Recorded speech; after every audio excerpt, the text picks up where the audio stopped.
ओम शांति। 19 जून 2022 की अव्यक्त मुरली से होमवर्क। आज 2 अव्यक्त मुरलियां हैं। एक है कर्मातीत बनने की निशानियां, कर्मातीत स्थिति की निशानियां, और दूसरी मुरली है दिल तख्त नशीन और विश्व तख्त नशीन बनने के लिए सुख दो और सुख लो।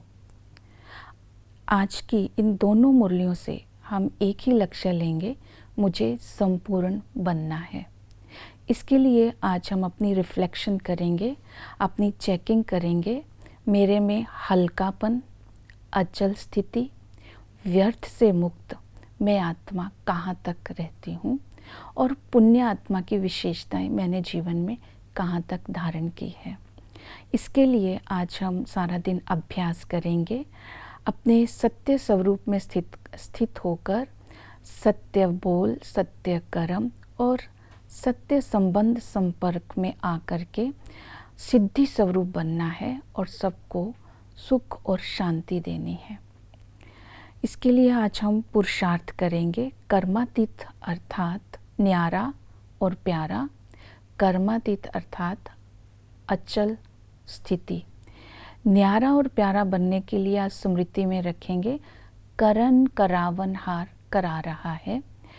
कर्म के बंधन के स्पर्श से न्यारे और कर्म से जो फल प्राप्त होता है उस प्राप्ति के भान से न्यारे।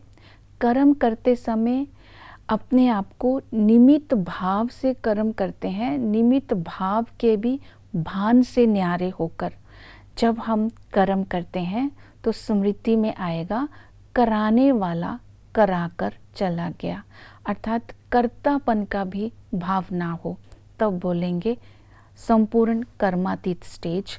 अचल स्थिति अर्थात मालिक होकर जब कर्म इंद्रियों से कर्म करेंगे तो बुद्धि संस्कारों में हल्कापन अनुभव करेंगे। हल्केपन के प्रभाव से कर्म में हम हल्के रहेंगे और हमारी स्थिति भी अचल रहेगी, क्योंकि हमारी स्थिति का प्रभाव कर्म के ऊपर आएगा। इसी तरह अचल स्थिति और न्यारा और प्यारा बनना ही कर्मातीत बनना है। दूसरा है विश्व तख्त नशीन बनने के लिए आज हम विशेष अटेंशन देंगे स्वराज्य अधिकारी बनने के ऊपर, और दूसरा खुश नसीब और पुण्य आत्मा, पुण्य का खाता जमा करना है। स्वराज्य अधिकारी बनना अर्थात स्व के मालिक बनकर कर्म इंद्रियों से कर्म कराना, बालक सो मालिक की स्मृति में रहना, इस नशे में रहना, इस संगम पर मैं ईश्वर का बालक हूँ और मैं आत्मा कर्म इंद्रियों की मालिक हूँ। ये अविनाशी नशा है। इस अविनाशी नशे से हम खुश नसीब बनते हैं। तो खुश नसीब की स्मृति ब्राह्मण जीवन ही है खुश नसीब जीवन। तो खुशी की खुराक बांटनी है और खुश रहना है, और खुशी का दान करके दूसरों को खुश नसीब बनाना है। तो इसी तरह स्वराज्य अधिकारी ही खुश नसीब बनते हैं। तीसरा है कि जो स्वराज्य अधिकारी होगा, जो विश्व तख्त नशीन होगा, इस स्लोगन को प्रैक्टिकल लाइफ में लाएगा।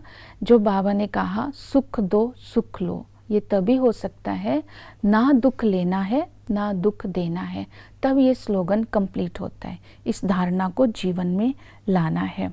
तीसरा है पुण्य आत्मा बनना है, अर्थात अप्राप्त आत्मा को प्राप्त आवश्यकता से के समय प्राप्ति का अनुभव कराना ही पुण्य आत्मा बनना है। ग्लानि करने वाले को गले लगाना है। संकल्प बोल कर्म संबंध से दूसरी आत्माओं की सेवा करना, शक्ति देना, दुआएं देना, दिल का सहयोग देना, अभिमान और अपमान से परे रहना, यह है पुण्य आत्मा। जब पुण्य आत्मा बनेंगे तो व्यर्थ से मुक्त हो जाएंगे, जमा का खाता बढ़ता जाएगा। तो इसी तरह हम कर्मातीत भी बन जाएंगे, विश्व तख्त नशीन भी बनेंगे। ये संगम का लक्ष्य और भविष्य का लक्ष्य प्राप्त कर सकेंगे। ओम शांति।